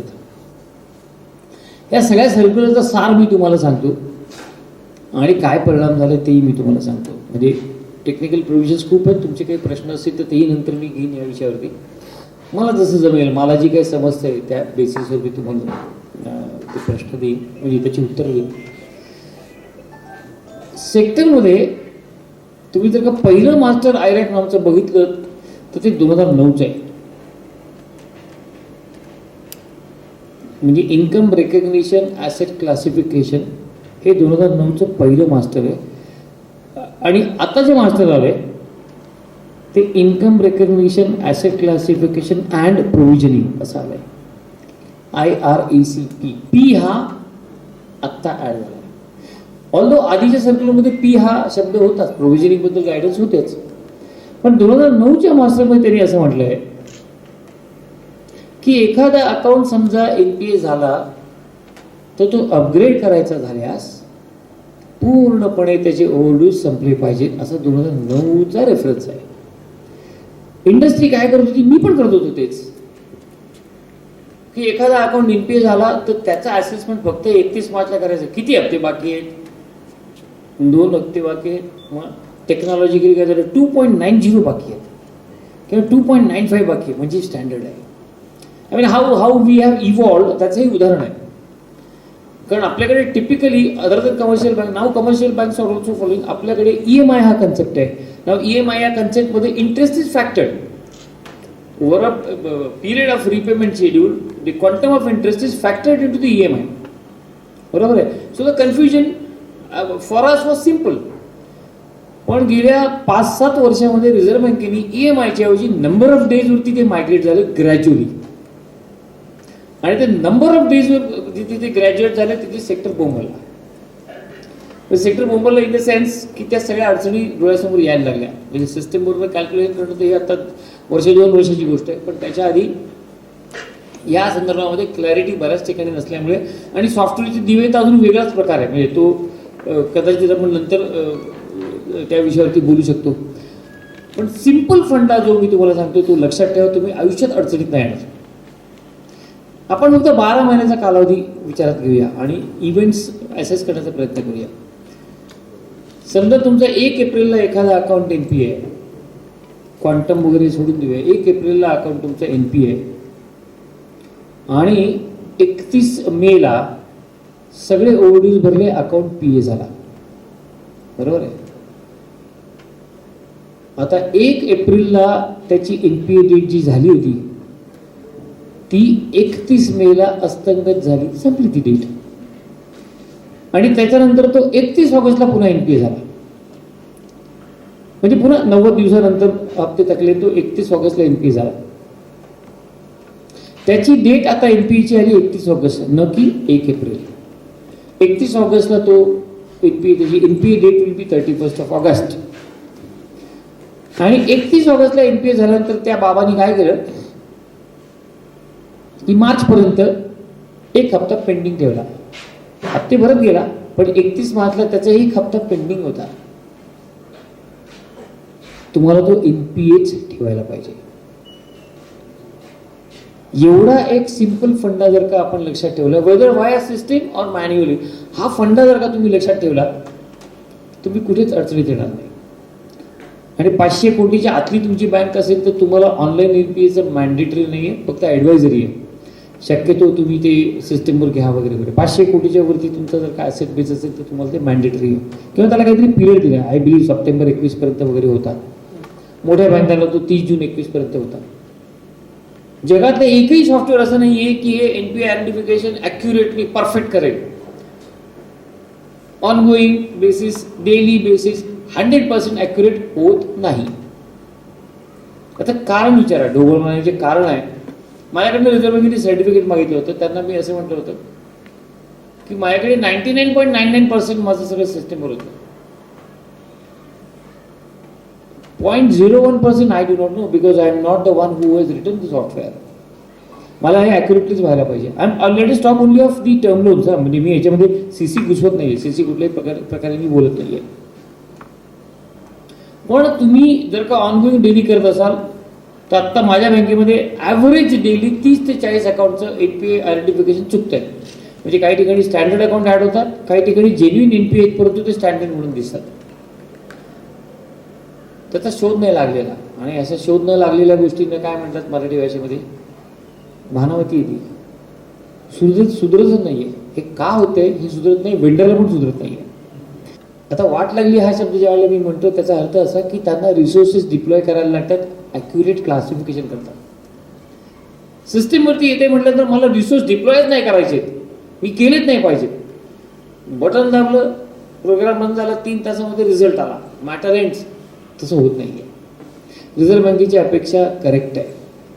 आणि त्याच्यात अजून एक दिवटा प्रकार झालेला आहे जो सेक्टरमध्ये आहे. तुमच्याकडे तुम्ही काय करता मला माहीत नाही, पण सावध राहा या प्रकाराच्या बाबतीमध्ये. बऱ्याच नागरी सहकारी बँका काय करतायत, सीबीएस केलं, सगळं केलं, पण एनपीए कम्प्यूट करताना ते क्रेडिट समेशन नावाची एक मेथड वापरतात, विच इज रॉंग. तुम्हाला सिस्टीममध्ये असलेले ड्रॉइंग पॉवर टेबल जे आहे त्या डीपी टेबलच्या बेसवरतीच एनपीए आयडेंटिफाय झाले पाहिजे. चुकले हा भाग वेगळा, but the basis of identification of NPA should be the DP table in your CBS system. If it is otherwise, or if it is from a standalone software, Reserve Bank of India is not going to accept it. आणि हे मी तुम्हाला सांगण्याचं कारणच आहे, तुमच्या बँका छोट्या असतील तर तुम्हाला त्रास फारसा नाही आहे. आज न उद्या तो त्रास तुमच्याकडे येणार आहे. म्हणजे आज तुम्ही समजा सुपात असाल तर उद्या जात्या त्या.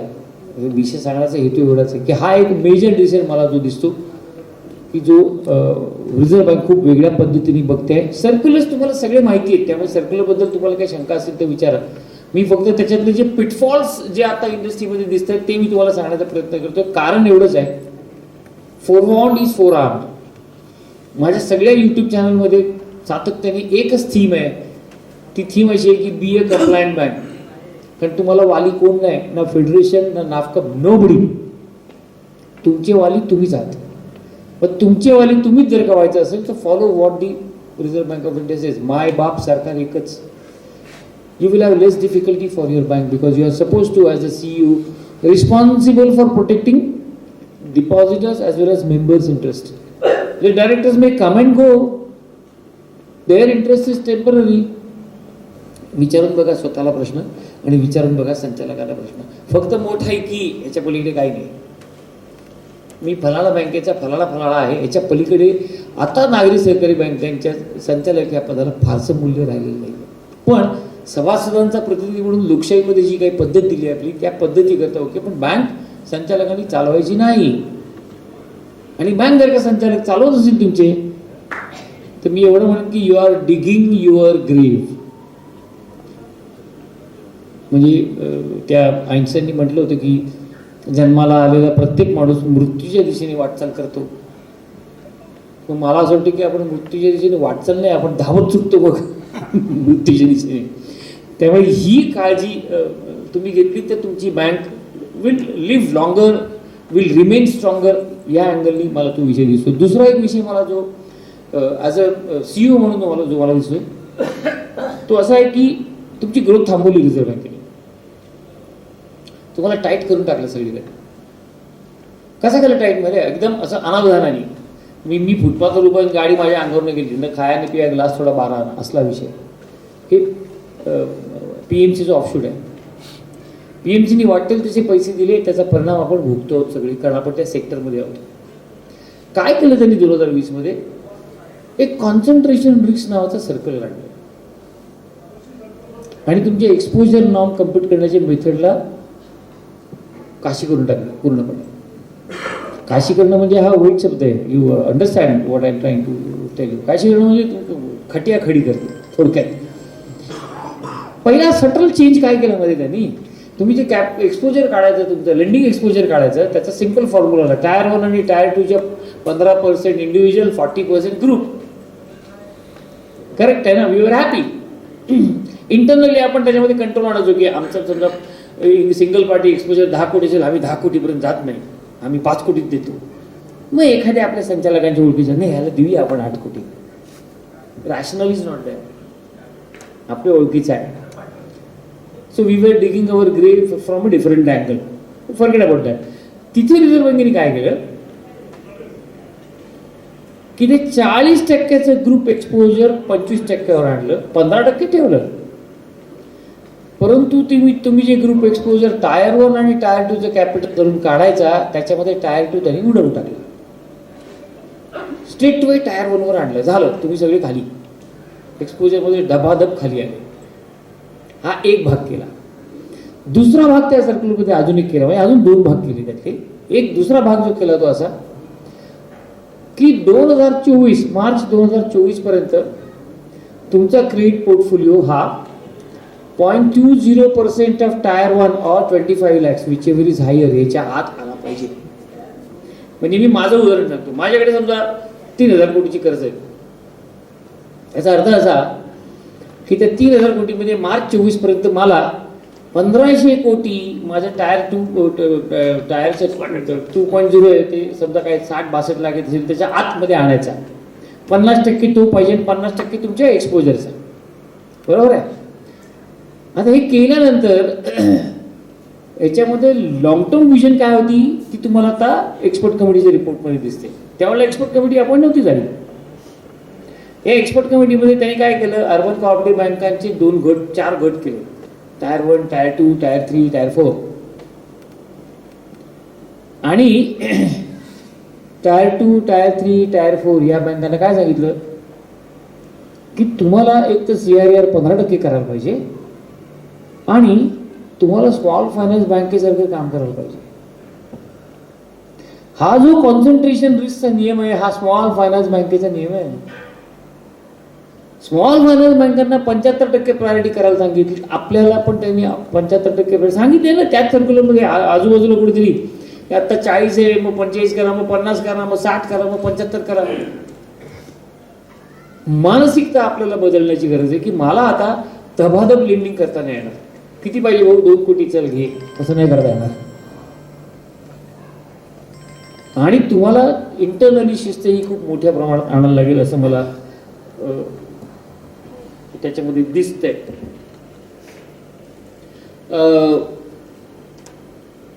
ऑलमोस्ट बराच वेळ बोलतोय मी. मला असं वाटतं की ह्याच्या जोडीला तुम्हाला कॅपिटल ऑगमेंटेशनच्या संदर्भामध्ये त्रास होणार आहे. तुम्हाला ओपन पब्लिकला शेअर कॅपिटल देता येत नाही आहे. सायबर सिक्युरिटीमध्ये त्यांनी स्ट्रिंजंट नॉर्म्स आणले की तुम्ही 4 लेयर्सपैकी जर का लेवल 3 आणि लेवल 4ला असाल तर सिक्युरिटीवरती भरपूर तुम्हाला पैसे खर्च करायला लागत आहेत. In terms of business rationality त्यांनी सगळी आणायला सांगितलेली आहे. तुमचं जे सध्याचं बिझनेस मॉडेल आहे, नवीन प्रश्न इन्स्पेक्शनला काय आहे त्याचा, what is the business model you have evolved in terms of these directions. छोट्या बँकेने कधी हा प्रश्न विचारणार नाहीत, पण ज्या 400 आणि 500 कोटीच्या रेंजमध्ये टप्प्यातल्या बँका आहेत त्यांना हा प्रश्न येणार आहे, तुम्हाला क्या बिझनेस मॉडेल है हमको लिख के दो. दुसरं कंट्रोल फॅक्टर त्यांनी इतका तिखट पद्धतीने आणलाय की त्यांनी आता रिसेंटली 1 महिना झाला असेल प्रिझम नावाचा एक प्लॅटफॉर्म लॉन्च केला. म्हणजे प्रिझम प्लॅटफॉर्म लॉन्च करायच्या आधी 14 बँका त्यांनी सिस्टमॅटिक कंट्रोलला घेतल्या. 14 बँकेमध्ये माझी पण बँक आहे. सिस्टमॅटिक कंट्रोलला घेतले म्हणजे काय केलं की there is 24/7 reporting on various technical data और various critical data to the reserve bank of India cell. आणि आता प्रिझम नावाचा जो प्लॅटफॉर्म त्यांनी आणला आहे, platform for regulated entities supervisory management असं काहीतरी त्याचं टेक्निकल क्लासिफिकेशन आहे. Not all banks are covered, but some systematically big banks are being covered and that is a web platform. आणि त्या वेब प्लॅटफॉर्मवरती डेली तुमची जी मुवमेंट आहे ना जीएलची ती कॅप्चर होईल, त्याच्यावरती क्वेश्चन आन्सर होतील. त्याच्यामध्ये 3 माणसं लागतील. एक तुमचा जो ट्रेजरी हेड आहे तो असेल, एक तुमचा कंप्लायन्स हेड असेल तो असेल, आणि एक तुमचा ऑडिट हेड असेल तो असेल. There will be daily continuous on going audit from reserve bank of India. This is a change that is coming up. हे प्रायोगिक आहे, पण ज्या बँका सिस्टमवरती काम करत नाहीये त्यांच्याकरता हे डोळे उघडणारी गोष्ट आहे आणि तुम्हाला याच्यावरती तयारी करायला पाहिजे. ही तयारी केव्हा होऊ शकते? साधं सोपं उत्तर आहे त्याला. ते उत्तर असं आहे की तुमच्याकडे CBS आहे, बिझनेस प्रोसेस रिइंजिनिअरिंग करा, चेंज करा everything, change it everything. The way you are doing business, imagine it differently. You are responsible as a CEO, not the chairman. गेली 3 वर्ष एक बदल मी जो सुरुवातीला सांगितला तो असा की रिझर्व्ह बँकेची इन्स्पेक्शन टीम चेअरमनला भेटायला पण येत नाही आणि बोर्डावर अर्धा तास मिटिंग करते, की त्यांना माहिती आहे बोर्ड जबाबदारच नाही आहे. दुसरं, ते बोर्डाला केव्हा हाकलू शकतात, ते तुम्हाला आणि मलाही हाकलू शकतं. ते विषय येतो कुठे? They have got this powers. आणि म्हणून गेल्या वर्षी त्या 15 वर्षाच्या सर्क्युलरवरती जेव्हा आलं तेव्हा बोभाटा सगळीकडे झाला. CEO आणि MD 15 इयर्स, त्याच्यामध्ये काही साऊथ आणि राजस्थान आणि गुजरात आणि UP या सगळ्या बँकांनी काही महाराष्ट्रात मला झालेलं आढळत नाहीये. पण काही CEO त्या कोर्टामध्ये गेले सगळ्या, आणि सगळ्या कोर्टांनी ते जे सर्क्युलर होतं त्याला स्टे दिला. बरोबर आहे. मला स्वतःला असं वाटतं की रिझर्व्ह बँकेचं याच्यामध्ये टॅक्टिकली चुकलं. तुम्ही त्या 700 बँकांना विचारायला पाहिजे की ज्यांचा जीव लहान आहे, ज्या लोकलाइज आहेत, की ज्या 400 आणि 500 कोटीचा बिझनेस आहे, त्यांच्या क्षेत्रामध्ये प्रभावी काम करतात, सुंदर काम करतात, त्यांची हालत काय होणार याचा विचार करा. त्याच्यानंतर तो बॉम्ब गोळा वेगळ्या पद्धतीने फुटल्यामुळे अनेक बँकांच्या CEOजनी जे अगदी काठावर आले होते की आता उद्या 15 वर्ष संपली माझी, जो काही नियम दिले त्याच्यामध्ये, दे वेंट टू कोर्ट. महाराष्ट्रात कोणी गेलं नाही, पण ते सगळे कोर्टात गेले. आणि एका कोर्टाने स्टे दिला पहिला कर्नाटकच्या. कर्नाटक हायकोर्टने स्टे दिल्यानंतर ते पे राजस्थान, गुजरात, UP, दिल्ली सगळीकडे पसरलं. सगळ्या हायकोर्टाने स्टे दिला. आणि तो स्टे कशा करता दिला? त्या सर्क्युलरला स्टे दिला, इम्प्लिमेंटेशनला स्टे दिला. आणि स्टे कुठल्या कारणावरती दिला? Calling for the response from reserve bank of India. बघा हा, म्हणजे 15 वर्षाबद्दल आपण मांडतो त्याच्याबद्दलचा विषय नव्हता. रिझर्व्ह बँकेकडनं उत्तर मागवणं, याच्याकरता स्टे दिला. आम्ही इथे उड्या मारायला लागलो होतो, चला हे सर्क्युलर कॅन्सल होतं का काय. तुम्हाला कोणाला जर का मिळालं नाही तर माझ्याकडे असेल, मी देईन तुम्हाला. त्याच्यावरती रिझर्व्ह बँकेने जो डिफेन्स घेतला आहे ना सगळ्या हायकोर्टामध्ये, सगळ्या रीटच गायब होतील. सगळ्या रीट गायब होतील. ह्या सगळ्या BR ॲक्टच्या प्रोव्हिजन्स आणि स्टेट लॉच्या प्रोव्हिजन्स या कोट करून त्यांनी सांगितलं की we can give any direction. आम्हाला CEOचं आयुष्य 5च वर्षाचं पाहिजे. 15 कशाला पाहिजे? 5च वर्षाचं पाहिजे. हे कशाला लॉजिक येते, ते इव्हॉल्व कसं होते ते मी तुम्हाला सांगतो.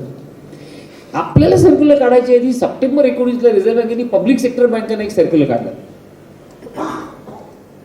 आणि ते सर्क्युलर संचालकांच्या टेन्युअर करता होतं, जे आता आपल्याकडे एक्सपर्ट कमिटी आणि BR ॲक्टमध्ये 8 वर्षाचा जो पिरियड आला ना BR ॲक्टमध्ये, की संचालक 8च वर्षाकरता राहू शकतील. आपण सगळे मानतो की ते आमच्या स्टेट लॉमध्ये तर 10 वर्षाचे 5 वर्षाचे टेन्युअर आहे, आमच्या बायलॉमध्ये 5 वर्षाचे टेन्युअर आहे. तुम्ही कसं काय 4 वर्ष करू शकता? साधा विषय आहे. तुमच्या बायलॉमध्ये काय गेलं? खड्ड्यात गेलं. BR ॲक्टमध्ये प्रोव्हिजन आली 4 वर्षाची, matter ends. You cannot have any legal stand on that period. So ते 4 वर्षाचं होणार. एक्सपर्ट कमिटीने एका ओळीचं लिहिलं आहे की the 8 years period prescribed for directors is valid. RBI may go for issuance of guidelines. आज नाही तर उद्या ते 8 वर्षाचे येणार. हा पहिला मुद्दा. तुमच्या बायलामध्ये काय, राज्य सहकारी कायद्यात काय, मल्टीस्टेटमध्ये काय, हा विषय आपण क्षणिक बाजूला ठेवूया. त्या विषयावर यायच्या आधी मग असा विषय पूर्ण करतो. ह्या 15 वर्षाच्या MDच्या याच्यावरती त्यांनी असं म्हटलं की BR ॲक्टमध्ये जी तरतूद 8 वर्षाची केली आहे त्याचं लॉजिक असं होतं की आम्हाला सेक्टरमध्ये क्रिएट होत असलेले वेस्टेड इंटरेस्ट अरेस्ट करायचे आहेत. मग संचालकांच्या बाबतीमध्ये जर का वेस्टेड इंटरेस्ट आम्ही 8 वर्षावरती अरेस्ट करतो तर CEO कडे पण वेस्टेड इंटरेस्ट दंडित होणार नाहीत का? होणार. एखादा CEO 15 वर्ष आहे की नजरेनी तो क्लायंट करतो त्या CEOला. नजरेनी कागद बघायची गरज नसते. तुमचा अनुभव आहे सगळ्याचा. याला पैसे द्यायचे की नाही, कागद नसेल तरी तुम्ही तुमचे क्रेडिट ऑफिसर धीरे द्यायला 25 लाख. कशामुळे येतो? बिकॉज यू नो हिम और यू हॅव वेस्टेड इंटरेस्ट. दोन्ही म्हणजे पॉझिटिव्ह प्रिझम्पशन आणि निगेटिव्ह प्रिझम्पशन. RBIचं टॅक्टिकली चुकलं कुठे याच्यामध्ये तेही मी सांगतो. RBIने गाढवपणा केला. 10 कोर्टामध्ये हे रिटर्न स्टेटमेंट सबमिट केलं देशभरातल्या 10 हायकोर्टामध्ये. आताची डेट लागेल किंवा लागेल, आत्ता ते सर्क्युलर स्टे झालं. त्यामुळे त्यांनी काय करायला पाहिजे होतं? सुप्रीम कोर्टात जायचं आणि या सगळ्या केसेस कंपाईल करा सुप्रीम कोर्टामध्ये. एका झटक्यात निर्णय लागला असता, एका झटक्यात. ते केलं नाही RBIने. म्हणजे RBIचा पण वेस्टेड इंटरेस्ट आहे का? असू शकतो.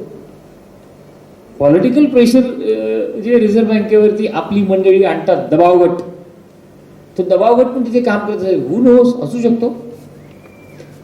त्यामुळे 15 वर्षाच्या बाबतीमध्ये आत्ता तरी जैसे ती परिस्थिती. म्हणजे माझा आता पिरियड संपतोय जानेवारी 23ला. एक्सटेंडेड पिरियड जो आहे तो जानेवारी 23ला संपतोय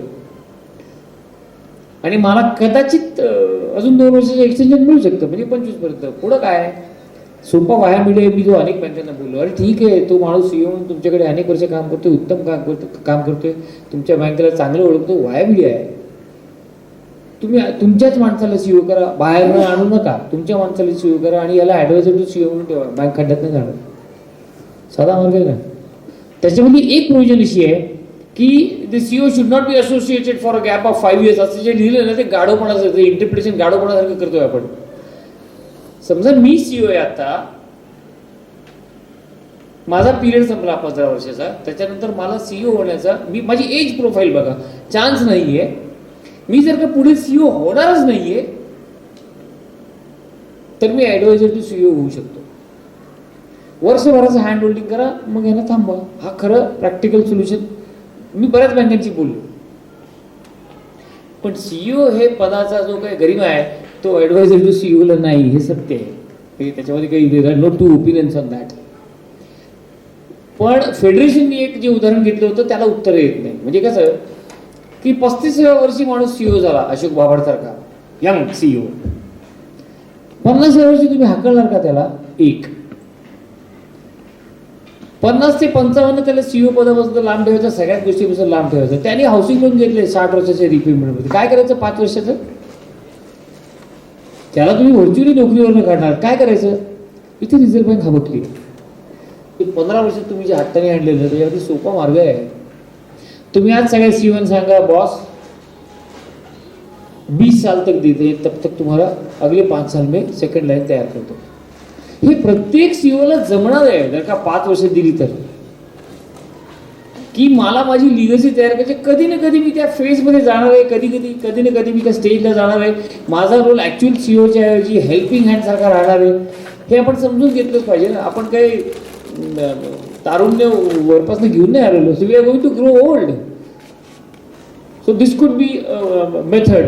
काय करते रिझर्व्ह बँक ऑफ इंडिया मला माहिती नाही. पण दुर्दैवाने neither the federation nor the NAFCAP took up the issue in the right spirit or right earnest. कारण NAFCAP as well as federation झोपली कुठे माहिती का? 18 कोर्टामध्ये स्टे आल्यानंतर चला आपलं काम झालं. इनफॅक्ट तिथे काम सुरू होतंय. This is a temporary relief, this is a temporary injunction, you have to work hard now. Unfortunately कोणी काय काम करायचं याच्याबद्दल मी फारसं बोलू शकत नाही, पण हा विषय ह्या पद्धतीने सुटू शकतो. हा इम्पॅक्ट होणारा विषय आपल्याला इमिजिएटली दिसतोय. चौथा एक विषय तो आला transfer of loans to ARCs. आपल्या सगळ्यांना हे सगळे ARCचे एजंट आहेत, ते सगळे येऊन तुम्हाला सांगतील की विका, आम्ही तुम्हाला विकून देतो, आम्ही अमुक करतो, आम्ही तमुक करतो, आम्हाला 5% अपफ्रंट द्या, फलाना द्या, ढिंका द्या. मी विकले ARCला आणि त्याचे त्रास मी भोगतोय आता. ARC पहिल्या वर्षी विकताना तुम्हाला खूप गोड वाटतं, तुमचे ग्रॉस NPA एकदम कंट्रोलमध्ये येतात, you are happy, gross NPA down. पण समजा तुम्ही आता 10 रुपयाचा NPA अकाउंट ARCला विकला आत्ता, आणि समजा तो D4 मध्ये म्हणजे 100% प्रोव्हिजनला आहे उदाहरणार्थ, आणि 1585 फॉर्म्युला तुम्ही विकला, म्हणजे तुम्हाला ट्रस्टमध्ये 1.5 रुपये त्या ARCने दिला आणि तुम्ही 8.5 रुपयाची SR केली, सिक्युरिटी रिसीट केली, खूप छान, आणि 10 रुपयाचा अकाउंट तुमचा बंद झाला. सिम्पल ट्रान्झॅक्शन, मी कॉम्प्लेक्स करत नाही. आता जे ट्रान्सफर ऑफ लोनचं सर्क्युलर आलं ना, त्याच्यामध्ये ते काय म्हणतात की हा जो SR आहे ना 8.5 रुपयाचा तुझा, त्याच्यामध्ये जो लोन अकाउंट विकला त्याची IRAC नुसारचं असलेलं ट्रान्झिशन स्टेज काय आहे. समजा आपल्या केसमध्ये 8.5 रुपयाच्या केसमध्ये लॉस असेटची स्टेज आहे, तर तुम्हाला 10% एक्झाम करून वरची सगळी प्रोव्हिजन तुम्हाला as if the account is in your books तुम्हाला प्रोव्हिजन करायची आहे. म्हणजे 8.5 रुपयाचं जे SR आपल्याकडे आली आहे आणि तुमची SR 8.5 रुपयाची, तर 85 पैसे वजा करून उरलेली जी अमाऊंट येते, म्हणजे 8.5 रुपयामध्ये 85 पैसे वजा करा, काय 50 जे काही रुपये येतील तेवढी तुम्हाला provision as if the account is in your books तुम्हाला प्रोव्हिजन करायची आहे. मग गंमत काय आहे, मग transfer of loans to ARC मध्ये अर्बन कोऑपरेटिव्ह बँकांना मिळालं काय. मग फेडरेशन आणि NAFCA भांडले, आम्हाला ARC मिळायला पाहिजे. सुप्रीम कोर्टाने जजमेंट दिलं की सिक्युरिटायझेशन ॲक्ट अर्बन कोऑपरेटिव्ह बँकांना लागू आहे, ते विकू शकतात. खूप टाळ्या वाजवल्या आपण. प्रॅक्टिकली रिझर्व्ह बँकेने तुमची वाट लावून टाकली. त्याचा जो ॲडव्हान्टेज तुम्हाला घ्यायला पाहिजे तो घेता येणार नाही. हा त्याचा झाला एक भाग. ARC वाला हे नाही सांगणार तुम्हाला, तुमच्या बुक्समध्ये जे घुसणार आहे ना तो ARC वाला नाही सांगणार. तो काय सांगणार, तुम्हाला NPA कम हो जाएगा, तुम मैं रिकव्हरी करके देता हूँ. काही रिकव्हरी करत नाहीत, कारण त्यांना इंटरेस्ट असतो तुमच्याकडनं येणाऱ्या मॅनेजमेंट फीजचं, आणि ते अपफ्रंट मागतात. आयुष्यात देऊ नका upfront management fee, moral. You are supposed to give management fees from the proceeds of recovery of sale of that actual account. That's all. Me 1,600 कोटीचे NPA assets विकले, माझ्याकडे SR आलं 90 कोटीचे, माझा आज SR आउटस्टँडिंग 77 कोटी, माझ्याकडे रिकव्हरी झाली जवळजवळ 35 कोटीची. कमी किती झाले, 17 कोटीचे SR माझे कमी झाले, कारण बाकीचे कुठे गेले, ते त्या बकेटमधल्या सगळ्या मॅनेजमेंट फीज याच्यावरती त्यांनी खाल्ल्या आणि मग माझी SR कमी केली. अर्थ काय होतोय, you are taken for a ride. आणि माझी बॅलन्स शीट काढून बघा, मागचे डिस्क्लोजर्स बघा, काय दिसतंय त्याच्यामध्ये. म्हणजे ही शुद्ध फसवणूक आहे. गरजवंताला अक्कल नसते. ज्यावेळेला आमचे NPA खूप वाढले होते 2016-17 साली, खूप वाढले होते म्हणजे कसं 4%च्या ऐवजी 5% झाले होते. आम्हाला त्याचंच खूप वाटलं होतं. ते फार मोठे ओव्हरऑल नंबर कुठे बिघडत नव्हते, पण नाही, पण एक करूया. त्यावेळेला आम्ही मल्टीसेट नुकतंच झालो होतो ना, त्यामुळे अजून तलवारबाजी करायची हौस होती. मेलो ठार. मी तुम्हाला सांगतोय कारण मला ठेच लागली आहे, आणि तुम्ही त्याचा विचार नीट करायला पाहिजे असं मला वाटतं. मला वाटतं मी बहुतेक कव्हर केलं, कुठं राहिलं असेल तर सांगा, कारण हे असं संध्याकाळी 5 वाजेपर्यंत बोलू शकतो.